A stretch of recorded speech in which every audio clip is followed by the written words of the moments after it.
नमस्कार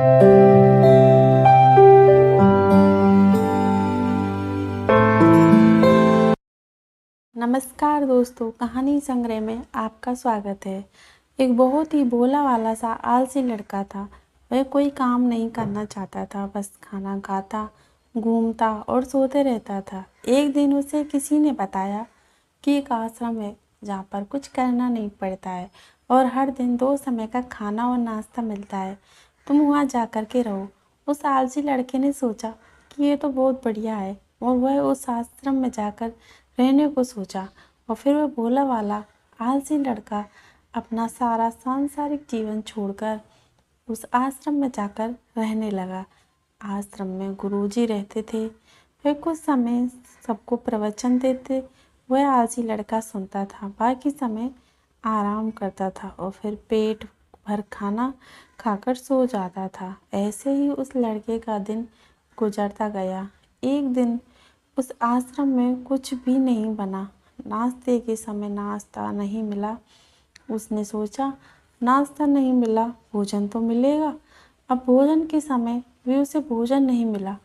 लड़का दौड़ करके गुरुजी के पास आया और उनसे पूछा कि आज भोजन क्यों नहीं बना। गुरुजी ने कहा कि बेटा, आज एकादशी है और जितने भी आश्रम के सदस्य हैं उनका उपवास है और तुम्हारा भी आज उपवास है। आज भोजन नहीं बनेगा। वह आलसी लड़का था।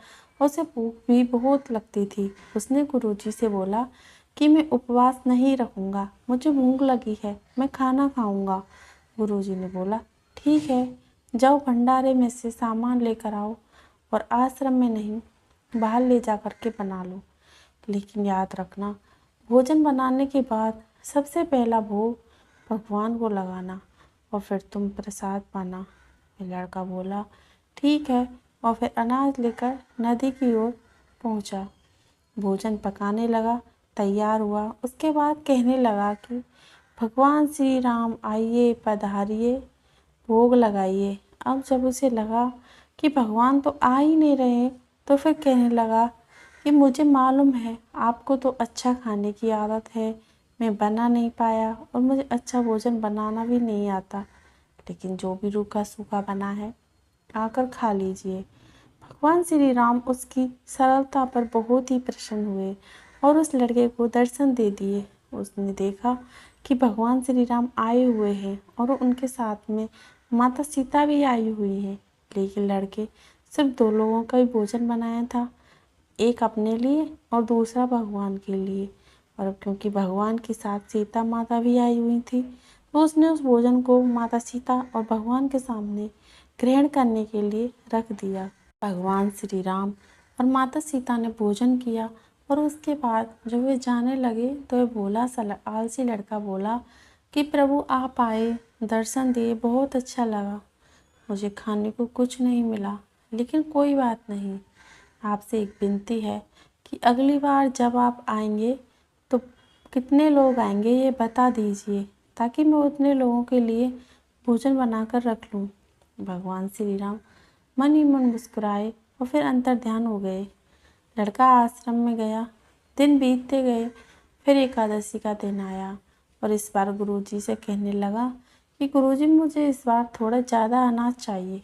गुरुजी सोचने लगे कि इतने सारे अनाज का करता क्या है, कहीं इसे बेचता तो नहीं है। फिर उन्होंने कहा कि ठीक है, भूख से परेशान रहता है। लड़के ने कहा कि नहीं गुरुजी, मैं भूख से परेशान नहीं रहता हूँ, प्रभु के साथ बहुत लोग आते हैं, उनको भी तो भोजन कराना पड़ता है। गुरुजी को लगा कि ये लड़का पागल हो गया है, लेकिन गुरुजी ने सोचा कि चलो एक बार चलकर देखते हैं कि लड़का इस अनाज का करता क्या है।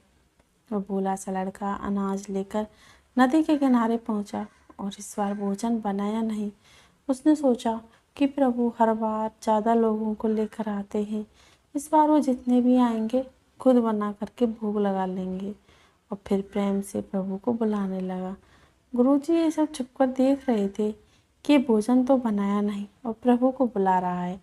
लेकिन लड़के ने देखा कि इस बार प्रभु के साथ बहुत से लोग आए हुए हैं, तो उसने प्रभु के सामने हाथ जोड़ करके कहा कि प्रभु, मुझे माफ़ करना, आप बहुत सारे लोग आते हो, मुझे संख्या पता नहीं होती और मेरी हिम्मत भी नहीं होती कि इतने सारे लोगों के लिए भोजन बनाऊं। आप स्वयं आइए, बनाइए और खाइए, भोग लगाइए। प्रभु मुस्कुराते हैं और अपने साथ आए सभी लोगों के साथ मिल कर के भोजन बनाते हैं। गुरुजी ये सब छुप करके देखते हैं और फिर लड़के के पास आकर कहते हैं कि तुम ये क्या कर रहे हो।